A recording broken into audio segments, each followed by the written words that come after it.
Alright, class, in today's notes we're going to look at moving from one form of a quadratic to another.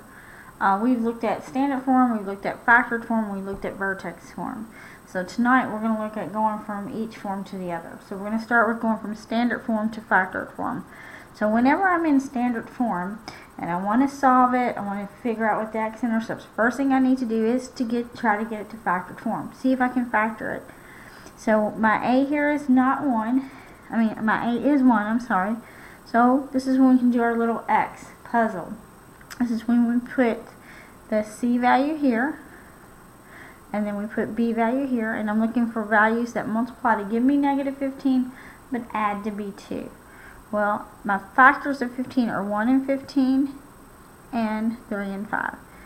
Out of these factors, the only way I can get a positive 2 is to have a negative 3 and a positive 5. Negative 3 times 5 gives me negative 15, and then negative 3 plus 5 gives me a positive 2. So my factors become f of x is equal to x minus 3 times x plus 5.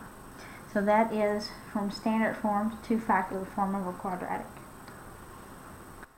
Okay, the next form we're going to look at to go from, we're going to start with something in factored form and go to standard form. So when I have a factored form of my quadratic and I want to go to standard form, we need to FOIL that out. So that means I'm going to take the first values in each parentheses and multiply those. So I have x times x is x squared, then x times positive 5, that's my outer, will be plus 5x. Negative 3 times x is minus 3x, and then negative 3 times positive 5 gives me a negative 15. I combine my like terms, I get x squared plus 2x minus 15, and I bring down my f of x. So that is how we go from factored form to standard form. Okay, the next form we're going to look at is we're going to go from standard form to vertex form, and we haven't done this yet, and we'll get some practice in class tomorrow, but I just want to talk about this first. So this again is the standard form of a quadratic. Remember, we have a x squared plus bx plus c. That's our standard form. And then in order to go from standard form to vertex form, we're going to need to do these steps here. We're going to need to find the vertex by using x equals negative b over a, and then substitute that back in to get the y value. And then we're going to need to pick a point using our y-intercept, and then we're going to solve for a. So let's go ahead and find our x value of the vertex. That becomes, we would substitute, we get okay,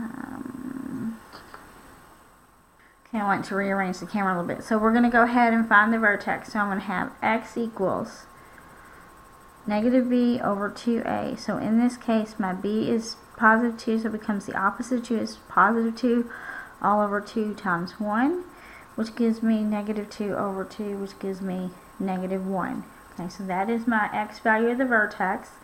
To find my y value, we substitute x back into the equation. So I'm going to have negative 1 squared plus 2 times negative 1 minus 15. So y is going to equal to negative 1. That would be a positive 1 minus 2 minus 15. So positive 1 minus 2 is negative 1 minus 15 gives me y equals negative 16. So that tells me my vertex is at negative 1, negative 16. Okay, so now I have my vertex. I'm going to pick a point and solve for a. But before I do that, I'm going to substitute it all into the vertex form. So I'm going to go ahead and pick my y-intercept. So I know my y-intercept is when x equals 0. So if I put 0 back into my original equation, I'm going to get that my y-intercept is negative 15. So I'm going to use the vertex, and then I'm going to use the point 0, negative 15 to solve for a. So we've done a couple of these in class and a couple on a worksheet. So in order to write the equation now, I have y equals a times x minus h quantity squared plus k. And now we're going to substitute in our values. So I'm going to substitute in my point. So I have negative 15 for y is equal to a times 0 for x. Remember, my h is a liar, so he's negative, so I'm going to put plus 1 quantity squared minus 16 for k. So solving for a, I have minus 15 equals 0 plus 1 is 1 and squared. It would be just 1, so it would be a minus 16. I add 16 to both sides, cancel out here, and I get that 1 is equal to a. So now I can write this equation in vertex form as y equals a is 1. So I can either write it or not write it. 1 x plus 1 quantity squared minus 16. So that would be my vertex form of the equation.